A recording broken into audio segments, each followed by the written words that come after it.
Hello, everybody, and welcome to the June Tempo Community Call.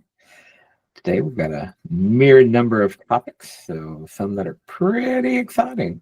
So without further ado, let's kind of jump in. As always, if you have any questions or have any comments or have anything you just want to talk about that's not on the agenda, raise your hand, put it in chat, find a way to get it to us. We'll be more than happy to talk about it, take a look at it, or do whatever is requirement. All right, so let me share my screen here momentarily. Or Joe, are you just going to immediately take over? I guess technically 2.8's first. Yeah, maybe I should just share because I do have a thing. Okay. Yeah. All right, Joe, why don't you share? Kind of kicks us off here. Sure. Oh, Chrome's being weird. Maybe, hopefully I can. Can you all see my notes? Or that's... I can see Tempo Community Call. Awesome.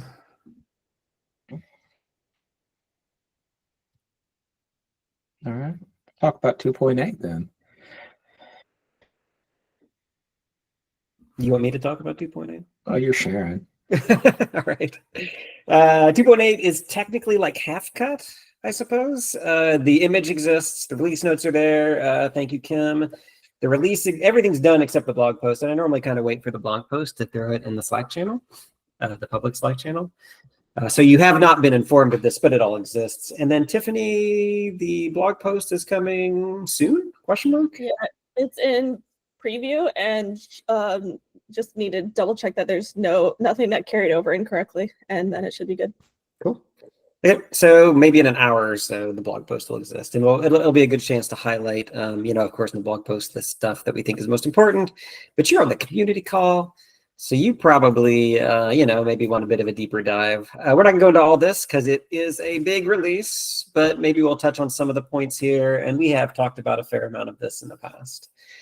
So if you've been on previous community calls and or subscribe to our YouTube channel list and aggressively keep up with Tempo community calls, then you probably know a fair amount of what we're about to talk about. So breaking changes, always, we have a few, right? These are generally very minor. I don't think any of these are super important. You probably aren't even using a lot of the features that we have changed. Some metrics renamed, perhaps. This is the largest. We announced this a long time ago, though. The removing of serverless. So hopefully you're not using serverless. We've been talking about taking that forever. It's probably the biggest breaking change. Other than that, I don't think anything super critical is here. Jenny Pham extended the behavior of our max attribute setting. That's maybe another change you might be using, maybe even unknowingly. But these are the most important or the biggest changes, I guess, in the Tempo 2.8. Feature-wise, more metrics features, some over time, top K, bottom K. We've added most recent true, which lets you get the most recent results. Shocker. This is a query hint, which is a weird element of the TraceQL language we don't talk about much. We added it as a query hint, this ability to guarantee getting the latest results, to give us some more flexibility and eventually removing it. I think our goal is to make it default. It's just not quite there yet. So we have this ability now, which has been a request for a long time, to not get any results, which is the default behavior, but to get actually exhaustively search backwards in time until you have the most recent results. So check out most recent is true if that's something interesting to you. And then we added support for the parent ID, span parent ID in TraceQL. Lots of enhancements, not going to get into these, lots of performance improvements, lots of bug fixes. We have been pretty heavily focused on TraceQL correctness the last month or so, and for the next couple months. It's a big deal. We made this giant, crazy, feature-rich language as fast as we possibly could, and happened to have written some bugs, just a few. And we have people focused now on maybe slowing down the features. We feel like we built a solid feature set, and instead get all the things tightened up, get some good tests in there, and really improve the reliability of the language. So the core stuff all works. It's always these like weird combinations of parameters and particular combinations of selectors and attributes and such that can sometimes trip it up. So yeah, you should see in Tempo next 2.9 or maybe 3.0, maybe 2.9, maybe 3.0. You'll see probably another long list of bug fixes, enhancements, those kind of things. So Raj had a question. Nil and trace. I don't want to talk about nil and traceQL, Suraj. I'm not even sure I remember all the details of nil and traceQL, except we explicitly, very tightly constrained the way it could be used. Instead, it used to be a very kind of just like an element of the language you could use in a lot of different places. Let's see. I will show you the PR if you're interested. Can I find the PR? I thought maybe not. Whatever. There's a PR that talks in detail about how we handle nil and how we should handle it forward. You find it, Suraj. If you find that, we'll post it in the thing. Oh, it's here. My bad. It's this one. Thank you. So right, this is kind of gets into the details of like disambiguate the use of nil and existence inequality. So yeah, if this is like interesting to you, shocker if it would be, but if it is, jump into this particular PR. If you too want to know all about nil handling and traceQL, this PR gets into the details. Cool. 2.8, it's exciting, use it. Hopefully you'll see some nice performance improvements, really nice memory improvement in compactors for those of you with larger traces. Give us some feedback, let us know how it goes. Do we have any questions, thoughts? If I can jump in just for a second. Oh, sure, yeah. I would say if you want to get kind of also a good preview of what we've done, our 2.8 release notes are pretty solid. And especially, I really want to call out that there's a cool image because I like images in things. And I can probably share my screen if you want me to. That way it's not. Or did you click on the link? You clicked on the link. There's an image there of memory and performance usage, which I think is awesome. I just wanted to call out because I really like seeing these images in release notes because they're better than words, at least for me. They are better than words. Yeah, this shows Marty did this work. He found we were over aggressively pooling slices of values for Parquet. And so we didn't notice for a long time, and we just started taking bigger and bigger traces from more and more customers, and this got out of hand. And so he fixed this, and now the memory usage of compactors is significantly more predictable and also lower, which is good. I think we all agree that's good, right? Lower's better. Sometimes. Sometimes you want the graphs to do this. Sometimes you want the graphs to do that. Just gotta figure out what direction you want to go and make sure they do it. It's easy. All right, so release notes are fantastic. Kim puts a lot of effort into these. Tiffany wrote our blog post this time. There's going to be a video. It's going to be exciting. Any questions about 2.8? You're also welcome to hold these to the end or ask now. This is not obviously a super prepared presentation, so it is casual. Feel free to ask. If not, we can move on to, we built an MCP server for Tempo. I suppose I'm demoing that. So we have a PR for this. An MCP server is a protocol, I believe, published by Anthropic? Question mark? Does anybody know for sure? I'm getting some nods, okay. It's a protocol to expose tooling to an LLM in a way that allows it to like call into something. And a lot of databases are adding different kinds of support here. And so we have a PR up now to add direct support into Tempo. We're kind of staring at it now. We got our fun robot emoji. And this will basically add a shim between the query front end and an LLM. So it's just kind of like is a protocol supported now by various tools like Claude Code, which we'll look at in a second. We're going to look at Claude Code. We're going to look at this also. I wrote like an opinionated agent pretty quickly using Claude Code. I was like, please just go write this, and it did okay. I had to kick it in the butt a bit, but it mostly did it. And also we'll look at just kind of like chatting with our traces, I suppose. Let's give this a shot. Let's start with Claude. Claude codes are just an agent interface. It's great for coding. It's currently my favorite way to interact with these things in coding. But we have set up Tempo as an MCP server. So it knows this thing called Tempo exists. It knows that it has a list of tools. and it will call them if it thinks it's the right choice or whatever. If it thinks it's the right thing to do, it'll actually start calling these. I'm exposing documents, so it knows how to write trace QL queries, and then like, okay, how you getting attribute names, getting attribute values, getting trace by ID, metrics, of course, search, and then we can like ask simple questions like, oops, I didn't mean to exit out. Does anybody have a question? Anybody have a question? That's a good one. Joe, can you bump up the font size? Oh yeah. Thank you. Good call. Does anybody have a question for Claude about traces? I can just for most green. What traces. Is the most? Show me only green traces. Sure. Show me only. I have no idea how it's going to interpret that, but sure. Before it'll do some stuff. This is the trace data it's working on. This is just some synthetic data.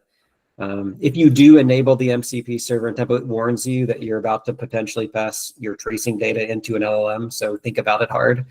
But this is the data it's working on. So this is just all synthetic stuff created by, like a K6 script, essentially. But thank you for the call on bumping this. You do have to tell it a lot, like, oh yeah, I super want you to do what, the tools. So first it's got the attribute names. It's gonna maybe look for some attribute names, probably related to color, because I asked for green ones. It's probably gonna interpret green as, it's probably gonna interpret green as good.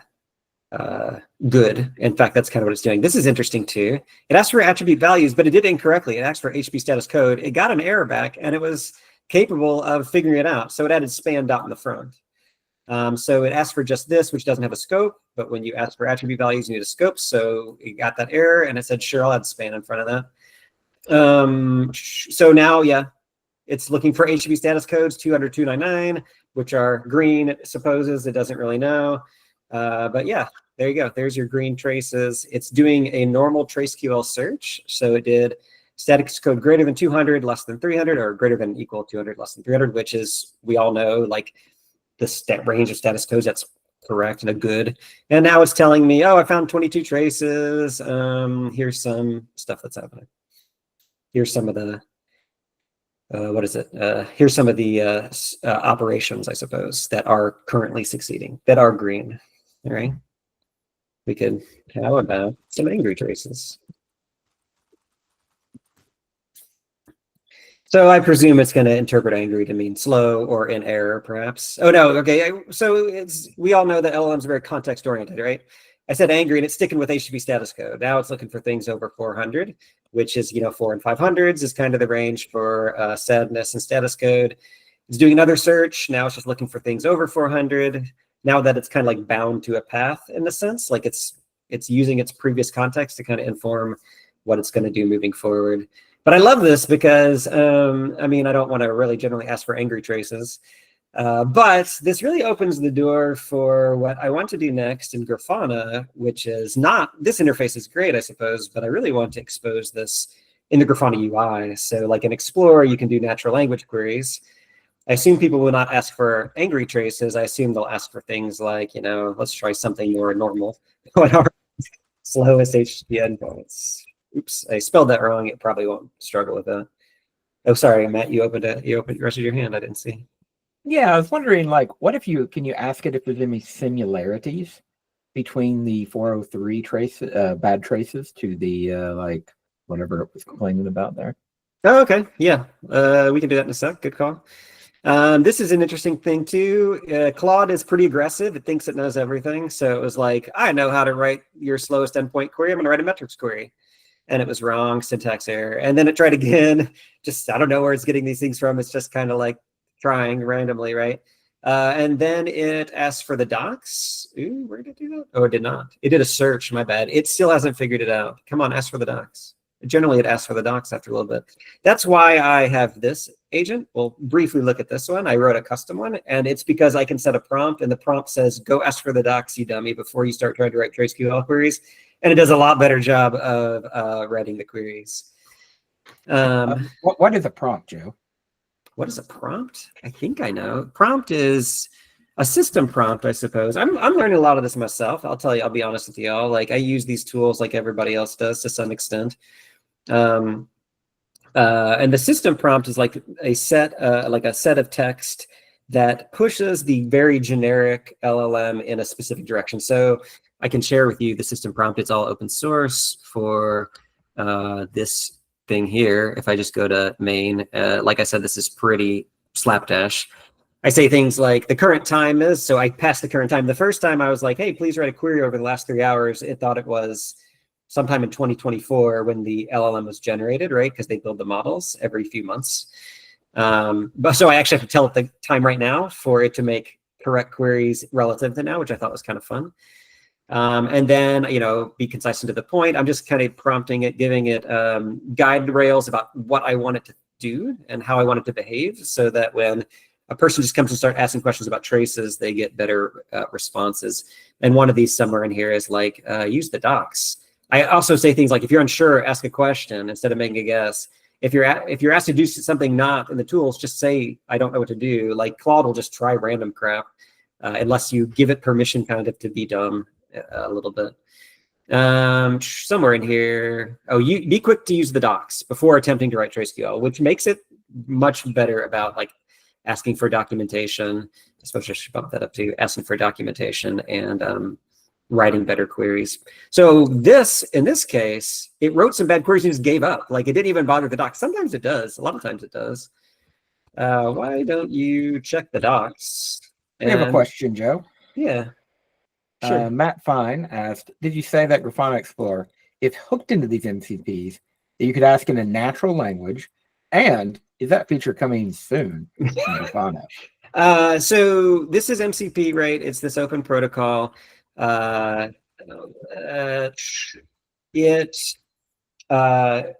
used it in Claude Code, obviously. We're doing that right now. I've used it in my custom agent. I've used it in Cursor a little bit, which was kind of cool. I was in Cursor, and then you could like point at a code line that had a span defined and say, go find some of this crap in tempo, please. And it'd do a good job of finding that.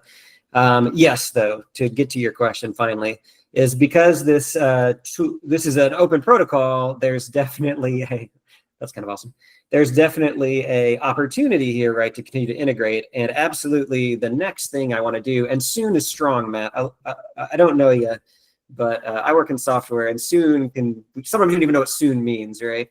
So sure, soon, I really would like to put a thing here. I don't know what to call it, tracing agent, LLM thing. And I want you to be able to type exactly the same things I was typing. Can you find slow traces, please? This instead of this span dot or span, or I can't even do it. Duration greater than 1 second. I want you to be able to type a natural language query, find a slow trace, and then it will do something very similar. It's going to call into the tools. It will then render it a whole lot more nicely than the CLI, right? It'll render it. Yeah, that's right. The year Linux is the desktop OS of choice will be the same year we will present this natural language query. But yes, this is my next task. This is my #1 next task, Matt, is to get this done. So I'm very excited about this. I think it's a very, very cool feature. And it's got so much value, so obvious value, so immediately that it's what I'm going to work on next. And I haven't done a lot of Grafana devs, so one of the biggest hurdles is me going to be, kind of learning some of this. This is cool though. We have some fire emojis, which is neat. It's using the different things. That's kind of cool.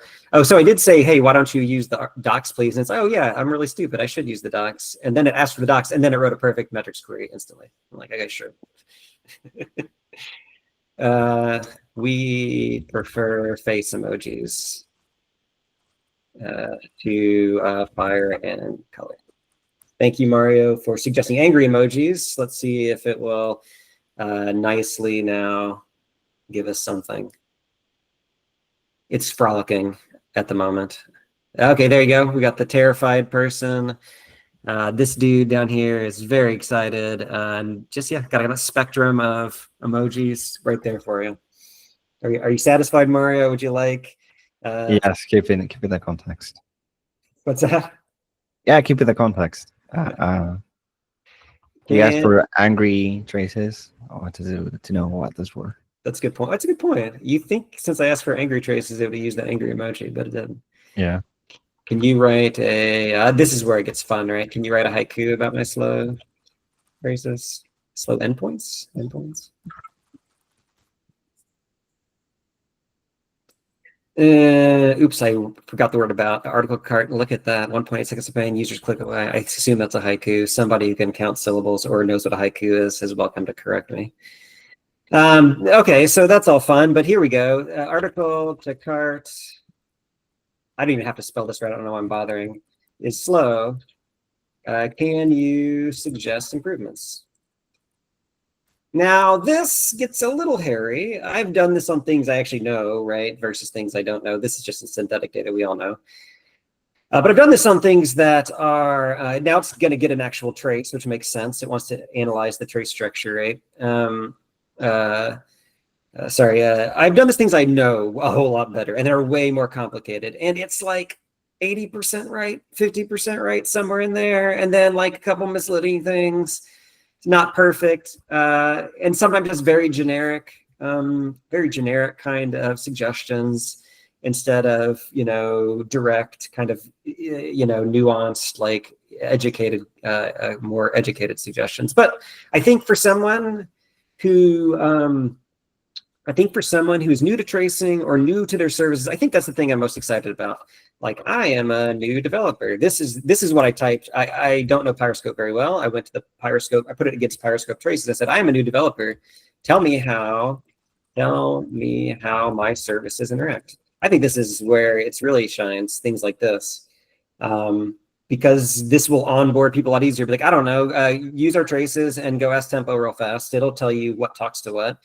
It'll tell you what's slow, what we need to focus on, and it does that pretty well. Once you're like, okay, give me deep analysis, is I think where things fall apart a bit, and where the expert is going to you know, have more ability to know what's happening. So it does this. It doesn't do this well. It's just looking at the, I really wanted to use descendant operators. I want to find a prompt that forces it to start doing like different kinds of descendant queries when you ask these kind of questions. And it doesn't quite do that, but it does something, I guess. So yeah. All right. Real quick, this is cool. So I really wanted to explore the like agent loop. So I wrote my own. Here, we're going to ask it something very similar. Show me traces that are in error, or find errors and suggest fixes. Let's say that. Find errors and suggest fixes. Joe, can you enhance again, please? Oh yeah, enhancing. Thank you for the reminder. Enhanced. So this, I think it does pretty well. It's now, okay, it found status codes. It did interpret it as HTTP status codes. Sometimes it's very variable. Sometimes it uses span status error. Sometimes it interprets as status code errors. It takes different paths each time. It is finding a 403. This is, again, synthetic data, so we occasionally have an error, right? So it's found a 403, and it's probably going to tell me something obvious to do with the 403. But I enjoy doing this because I wanted to explore the agent loop, because I do intend to put this in Grafana, and I can explore that a whole lot faster as a Go CLI than I can in TypeScript front end, Go backend kind of thing that I'm less familiar with in the Grafana world. So I did this as a way to get up to speed on how this might look, and then the next step is to put this in Grafana. Yeah. So yeah, it's a little messy. I tried to say, I mean, another thing I had fun with is I kind of vibe coded. I almost hate saying that. Vibe coded this whole thing. It made some awful mistakes. I had to kind of fight it off a couple patterns it was really hot on that were just bad. But for the most part, I was able to let it do its thing, which was fun. I like all of this styling. I was like, it's very plain. Can you style it, please? And then it added a million colors and emojis everywhere. And I was like, okay, please back off that. It's way too much. And we found a balance. Tempo is very difficult for me to use these tools regularly. I do for certain activities, but I can't just say, add a new thing. I can do it so much faster and easier. But this is a total blank slate. So one of my goals in this total blank slate was to explore that kind of development. And I had some fun. So here we go. It's saying authentication is failing. I don't know. It's checking. It's suggesting Go. I mean, this is not even a Go program. I don't know why it's suggesting Go. As if length of tokens is, who knows what this means. So it does kind of go off the reservation occasionally. I don't know why it thinks, I mean, I don't know why it's giving me things to do in Go. This is fake data created by K6. So there's no program creating this, but it's suggesting some weird code changes. But it did correctly identify that we have some 403 spans. It is a issue with authentication, and please go look at the spans, right?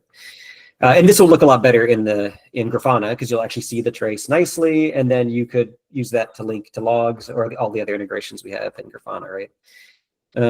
Can you graph? This is fun. Errors over the past 3 hours. I just like this because I found a ASCII graphing, an ASCII graphing utility. So I just had fun doing that. I wanted to show you all that it can actually dump graphs into the console, which I thought was fun. All right, sorry, I have just blabbed for quite a bit here. Any fun questions to ask? I kind of just enjoy coming up with random things because it gives you random answers, and it can be exciting to see what it does with somewhat sensible questions, or questions about how we intend to work with this, or how it works, or anything really. So for what you had a little bit above, it was showing like things that were a query, and then there was something so it's partially queries and partially other things, because I saw one that was like name, and it gave you a specific name for something. Right. So let's see if I can go to the top here. There's a set of tools that you expose, and this is all MCP. Like, I didn't invent any of this. So we expose tools, and you say, I have a tool called get attribute names, and here's the description of what you can do with that. And this description is critical. And here you can get attribute values if you want. You can get traces or whatever, and you tell it the tools, you provide a description. This, along with the prompt, and then like the LLM magic, will have it. The LLM itself is like, I want to get attribute names. You've asked me a question that makes me think I need attribute names before I proceed. So when I said find errors and suggest fixes, it asked for the attribute name because it's probably looking, if it found like something called span.error, it may have gone for that. But it found span.http.status code, and it locked in on that. And then it was like, okay, give me some values, please. What are the values of that particular attribute? And then what did it do? Oh, and then it said it had 403s. It asked for attribute names again. I couldn't tell you why, but it did. And then it was like, okay, I don't give a crap about that, I guess. So then it did an actual query. It's talking about exception attributes, but it didn't go for that. So maybe a different path would have been to go look at the exceptions, and on a different day, it may have preferred that. If I push it directly in one way or the other, it will do what you tell it. But if you very generically ask it for errors, it will find different paths often. If you don't give it like, I want HTTP errors, or I want gRPC errors, right? So like if I went over to like my Tempo dashboard, if I copy the stuff after the colon on the query and just dump that to TraceQL, that should give me something. But if I do like this, if you give just a name, will that work in TraceQL? No, these are just the other endpoints. We have an endpoint for names. We have an endpoint for values. These are hitting like bespoke endpoints. Here's a TraceQL query. So when it says TraceQL search, now it ran a TraceQL query. That is a valid query right there. And this is what Tempo serviced. This is a trace by ID lookup right there. Here's another TraceQL query. It's looking for exception events. Oh, that's kind of cool. It did have actually used the events in the end, didn't it? What's the reason it's displaying it as a map? Or the data type?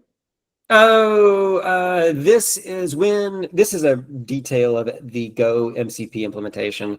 When you call a tool, you just provide a map of string to any in this particular implementation. And the string is the name of a parameter, and the any is the parameter. It can be like complex objects. It could be a string. You can like define all of the different, when you build the tool itself, if you want to see that. Let me do my enhance because I remembered this time. MCP tools. Oh, no, but I think it's in this one. MCP. When you define a tool, you say, those are resources. Tool, you're like, here's a tool. It's called TraceQL search. There's a required parameter called a query. Its type is string. There's a not required parameter called start and end. If you don't provide these, I'll search for an hour. But if you do want to do a specific range, you can provide start and end in this format. And it does all this very well. If you ask for yesterday, it will correctly put a start and end for yesterday and scope your query correctly. And so this is how the interface between the LLM and the code works. So the PR is essentially like exposing tools that are a little bit guesswork on my part. I expect this to iterate over the next months to get better and better as we understand how to do it better. And then it's a shim, right? So it's the front end, and then I get the call, the handle call for the tool, and I basically just translate that into a TraceQL, into a Go or to a tempo object, search request, and then pass it into our normal pipeline, HTTP pipeline, which just handles it like it normally would. And then I just straight dump the JSON back at it. I was told, though, I did talk to Cyril, who has a lot more experience here, and his suggestion is to not give it JSON, but to find more compact summarized formats, and it will reason better about them. So that's a future thing. Like I said, I do think this is going to get better as we understand more about how to build this shim correctly. This is a week of work or so. This wasn't too bad. Cool. I have a question, Joe. So on the tooling, when you provide all the tooling upfront, so let's say as you go and you ask a different sort of question and rely on another tooling, it is smart enough to go fetch it, or do you have to continue to feed it the dependency tooling chain? It will repeat. Like, I think we saw two things. Sometimes it will use the tools in a way that I think is correct. Sometimes it won't. Is that what you're saying? Yeah. Like, remember in Claude where there was no prompt, it ran 3 broken TraceQL metrics query and then gave up and just did a different query. And then I was like, should you use the docs? Like, I prompted it, shouldn't you use the docs? And it's like, oh yeah. And then it pulled the docs, it used the docs, and it wrote a good query. Okay. This side where I had the prompt already, it used the docs correctly. If you can prompt it to use a tool, you're like, hey, use that tool right there, and it will use it. If you don't, it's gonna make, I'm gonna put judgment in quotes here, judgment calls about what to use and why, and it'll string 3 or 4 in a row while it's reasoning, and then after it's satisfied, whatever that means, it will dump a big old text blob back at you. Like, this is what I discovered after running these 4 queries. And you can see it's reasoning in the middle, which is fun. And I think this is useful for folks who are new to tracing or new to TraceQL or all these tools. It'll tell you, like, I'm asking for attributes for this reason. I'm going to focus on HTTP status code for this reason. I'm going to use metrics now. And so even this, I think, is going to be valuable when it's in Grafana, like, just to show people, like, I did these 5 things in this order. I think it's going to help people learn TraceQL, as well as help people who don't ever give a damn about TraceQL or any of this. They just go, show me slow queries. Like, why am I typing 16 characters to learn slow queries? Like, I just want to see slow stuff. It will fill that gap awesomely. Just show me slow stuff, please. I don't care. Which a lot of people want, and that's totally a fine way to use tracing. This is really cool. Yeah. Let's see. Write a Kurt Vonnegut's too depressing. Who's a good author? Give me a decent author here. Write a James A. Corey style short story about my traces. Is that his name? The guy who did the Expanse stuff? Is that James A. Corey? I mean, Yeah, that's right. Pseudonym, right? It's 2 guys. I think it's 2 people, right? I don't know their real names, but it's a pseudonym. Let's see if it gives us a good sci-fi adventure here. Lord knows how much money I just spent of Grafana's budget. Well, while that's churning, I'm going to go off script and ask something of our non-Grafana people here. How would you use it, or how would you like to use that, assuming this was integrated in a Grafana front end? What kind of use cases would you use? Or would you have any, you want any usage of this? We'll see if anybody, you can either type an answer, raise your hand, whatever you want. See if we can get some audience participation.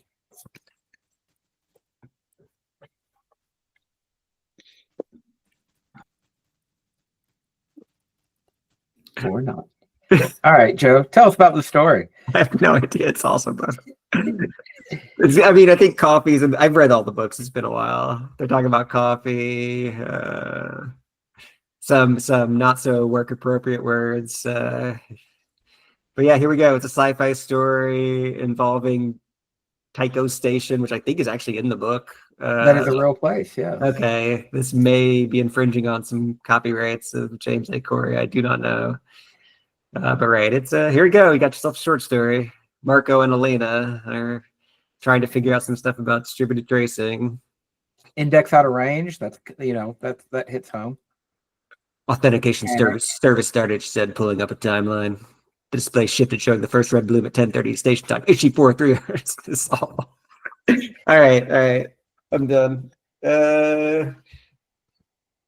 If anybody has any questions, let me know. You can find me on Slack. I'm on the public Slack. If you want to chat about this in the repo, there are a couple. In the community called Docs, there are a couple of links to repos. Jump in if this is interesting to you. Help me develop it. I intend to focus on Grafana next. What's up, Andreas?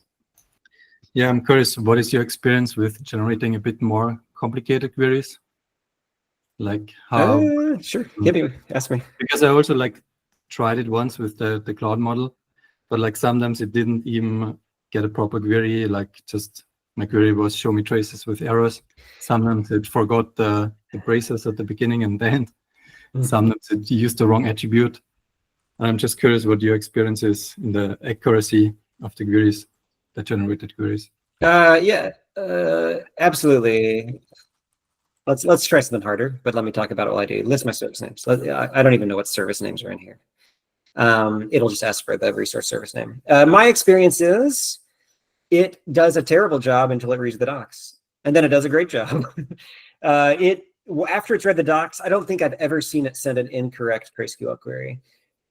Before it reads the docs, I see it mess up all the time, and I give it the actual parse error. One of the cool things I think about this is I give it the parse error, which it uses to correct. And I think it's going to encourage us to improve our parse errors because the parse errors are fed into the LLM and it does a pretty good job of responding to that. And if we make them better and better, then it will respond more correctly. All right, what services or what calls? Let's see what it does. What calls the auth service? I will probably have to prompt it to use structural operators. Let me try this first. It'll probably I think it'll ask for trace IDs and just use that. And then I'm going to tell it to use not descendants. I'm saying use structural operators, please. And let's see if it does something with that. This is kind of the next step for me, I think, especially as I integrate it into Grafana, is get a system prompt that's good enough that when you ask things like this, it did it automatically. It did it backwards though. So it's looking for things the auth service is calling.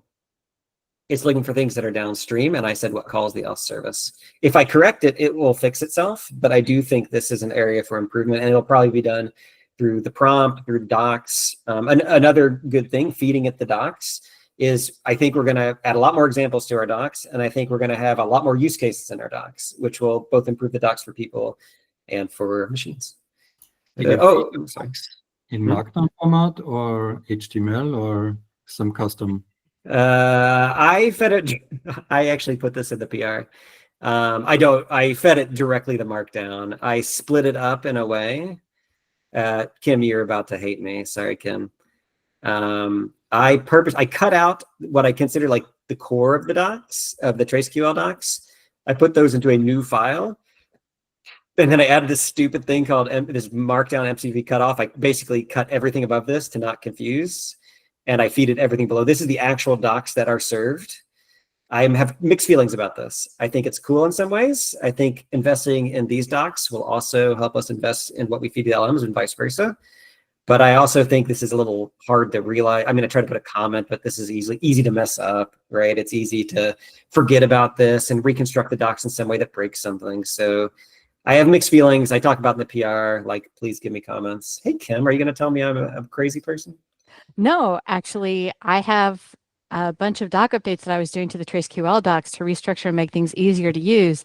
So we should talk and make sure that what I'm doing gets integrated with what you're doing. Yeah. And also, I've been playing with AI models with the docs. So there is now a Copilot instructions file. If you want to play with Copilot with the docs, we're trying to I copied it from one of our other repositories from another writer. So we're going to refine it to be more tempo specific. Mm-hmm. But if you want to play with Copilot, there's a Copilot's instructions markdown file under the .github area in 2.8. Cool. I think one of the reasons the docs work so well is we have so many great examples. That's This is how you do this, example. This is how you do this, example. And I think it's struggling to write the thing I asked for because I don't think we have a good example of that particular combination of structural operators. So the docs are really well written, which is why this works. Because I'm like, I think this is 90% Kim. Like, here's a thing, here's the example, here's the idea, here's the example, bam, over and over again, the docs are like this. And I think the result of that is it parses them really well and it uses them to write queries very, very well. And you can kind of see that throughout. Here's some more, etc. Okay, it tried to do something. It did find the shop backend, I guess, calls it. I don't even know if that's the only one. I'd have to go write some other queries to figure it out. But yeah, it's okay. It's giving you the spans. So iterating on the prompt, getting it into Grafana, sounds like it'll be, you know, tomorrow, right? But no, I have a lot of work to do for sure. But this is, yeah, my personal project. My current goal is to push this forward because I think it's so valuable and so fun to use. And everyone can make James A. Corey write a future sci-fi novel about their traces if they want. All right. Anything else, team? Marty is psyched.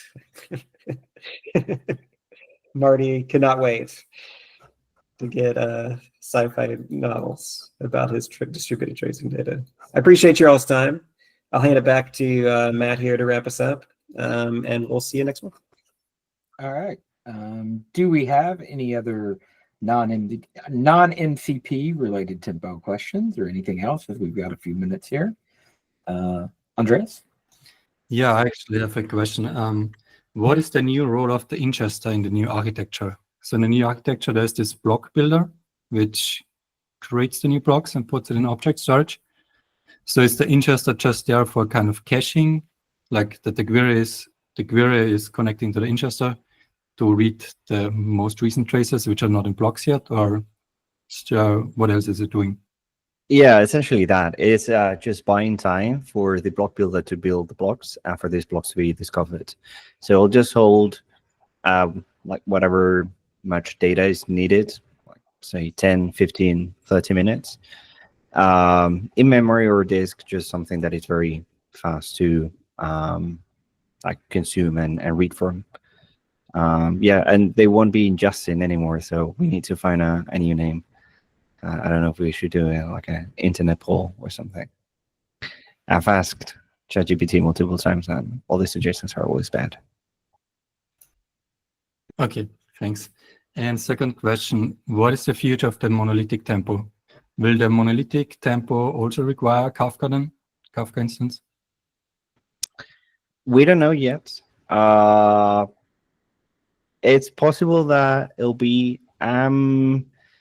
I want to invest some time to make Tempo still deployable and easy to do so in monolithic mode, because my impression is that most of the community users use monolithic mode. We're very biased towards distributed because it's what we deploy in cloud, but we don't want to leave monolithic to just rot out there. So I'm personally committed to that, but there's nothing in the roadmap that we can share right now. Yeah, hopefully there'll be some solution that doesn't require Kafka, but I guess we'll need to wait to see what we can come up with. Maybe like a version with less guarantees that is in memory. We don't know yet.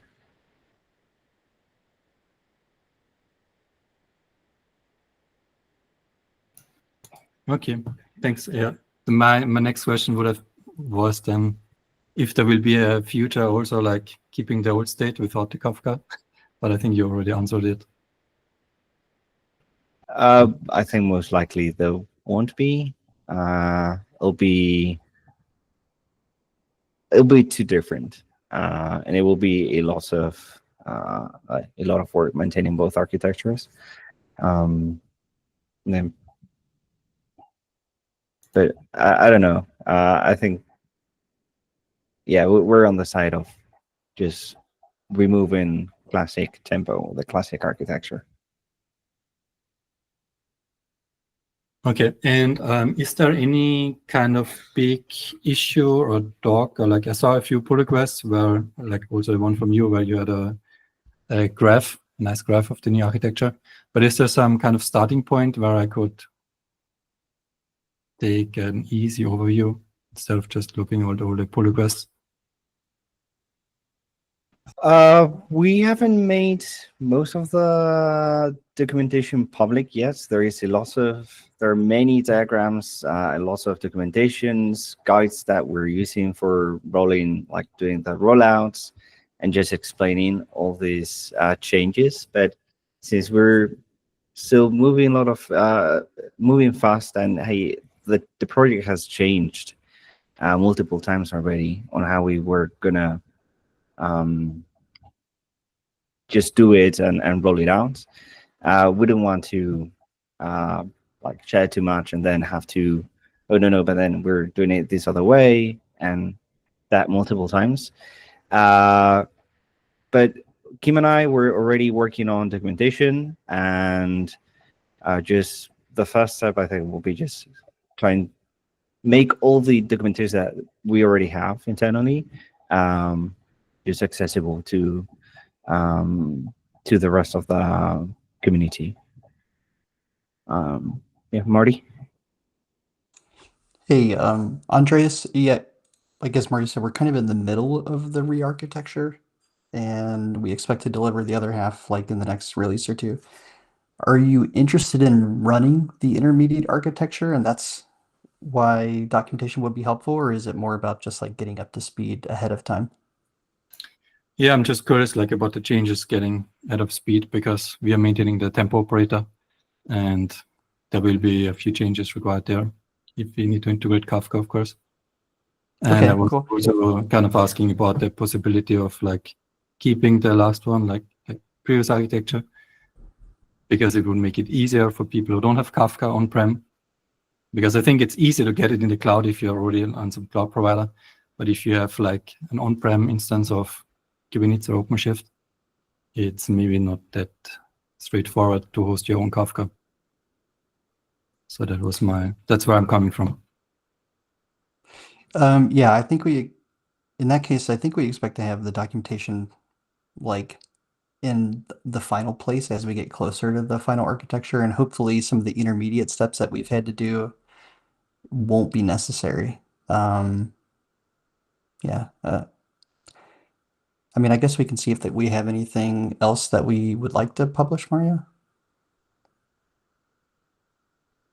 Yeah, we could look into polishing some documentation that won't change, and if it does, it will be very minor changes. Yeah.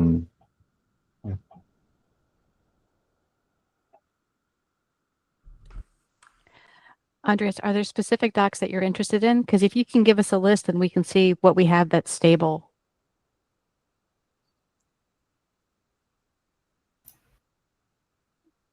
Like I don't have a specific list, just kind of the general overview and big picture. Okay. And like kind of the changes which will be required for the existing deployments. I think honestly, we have one more, we're calling it like a phase, right? Before I think we're going to see the final way this all looks for us.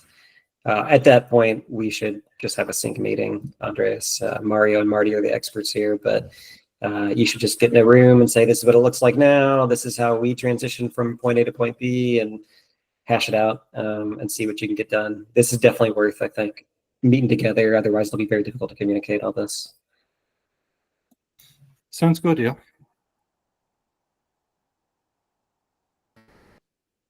All right.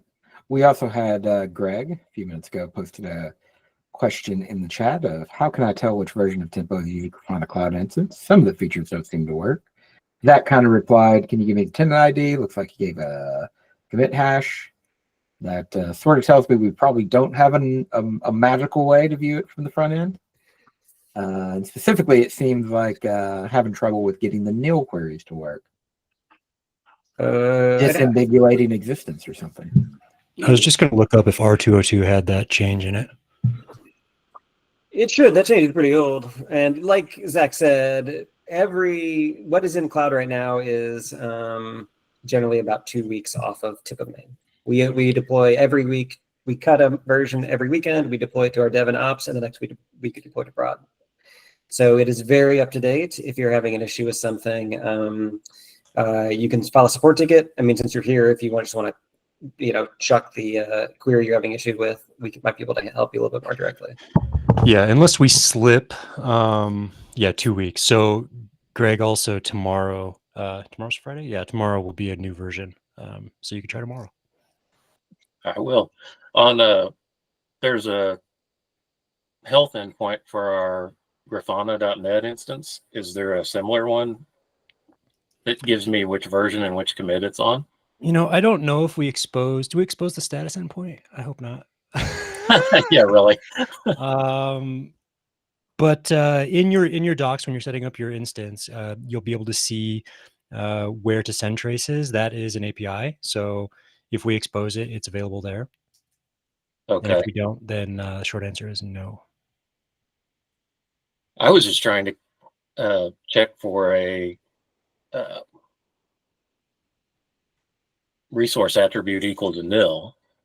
Did I misunderstand? I'm not sure. Who knows about the nil?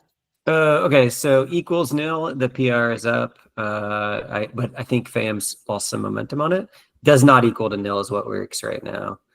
Okay. So equals nil. There's a PR up, but yell at Jenny FAM. Say I really care about this. It's in the works. That's what I want to hear, Jenny. It's in the works. I just misunderstood. I thought that nil was all done. So no, if you look at the PR highlighted, it's a really nuanced thing. It's I don't know why we were super excited about it. It's a very strange error that has nothing to do with equals nil or does not equal nil. That equals nil is going to work.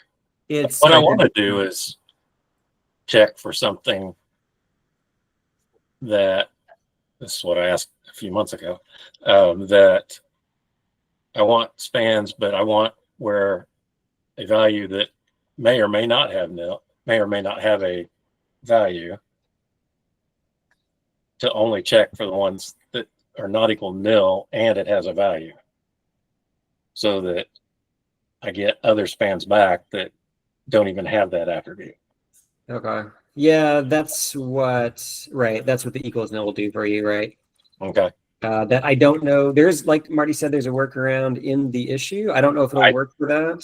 It worked for me. So okay. Right. Eventually, after FAM gets her PRN, you'd be able to write that equals nil or equals the thing I care about. And one of the things I'm looking forward to on the LLM integration is, some of the, especially the, like the greater than two things, and being able to work with that, being able to say that in English, will help my other people a whole lot more. I think so too. Yeah. So that's a great thing. Yeah, we built so many features in. It does so many things, and they're not used. And I think this, except for a very small percentage of users. So I think this integration, this natural language thing will, as well as the drill down app, was another great moment where we're like, oh, we built all this stuff and we're able to leverage it. And I think the LLM situation will be the same. We'll actually start leveraging things like descendant queries and TraceQL metrics more, and getting value out of the things we've been investing in for years now. So totally agree. I think it's going to unlock a lot of the features of Tempo that are kind of hard to use right now. If it shows well, I know in what you were showing, it shows the queries, but kind of like the UI search now does show you what the query is. You can start with that. That would be a great thing too. That's definitely my goal is to show what the LLM does, and like it has that. I think right now there's a button that's like go to explore with this query. I want to do that too, where you can see the 5 things it did. You can choose any of those as a jumping off point and just go to explore, because now you understand maybe about what it's trying to do and you want to make smaller edits. So I definitely want a similar experience to what you're describing in the search. Good deal. Thanks, Greg. Go ahead, Kim. So I have a question for the community about information architecture for the docs. We currently nest our instrumentation information underneath setup, or actually under getting started. And so what we're thinking about doing is moving it out to be at the same level of all of our top level content. So our new structure would look like get started, how to set up tempo specifically, and then how to set up your app to send traces. And my question is, does that order make sense? Would you expect to see information for instrumenting your app separate from how to set up everything? Or would you want to see how to instrument your app nested under setup?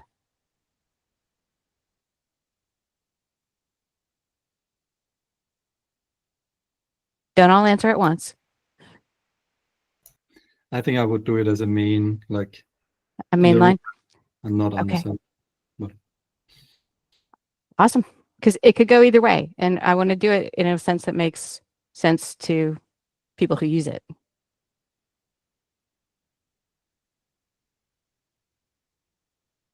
Cool. Well, we got one vote, so we'll do it that way. Yeah, and you already know mine because we had a discussion on Yes. this whole thing and built Yeah. this. We've had a whole bunch of discussions on this, so thank you very much. Thank you. Suraj? Suraj? So there was a question about build information, which commit is running in cloud. We actually do expose build info. So it would be your endpoint slash tempo slash API slash status slash build info, but it is behind auth. So you need a token that can read traces, and you will be able to hopefully read the commit that's running on cloud. Awesome. All right. I think that puts us at time. So I appreciate everybody showing up. We had a pretty full schedule today and covered a lot of ground. And we will see you next month. And this will go up on the YouTubes probably tomorrow, if not Monday. So appreciate everybody showing up, and we'll see you next time. Thank you. Thank you. Bye, everybody. Bye.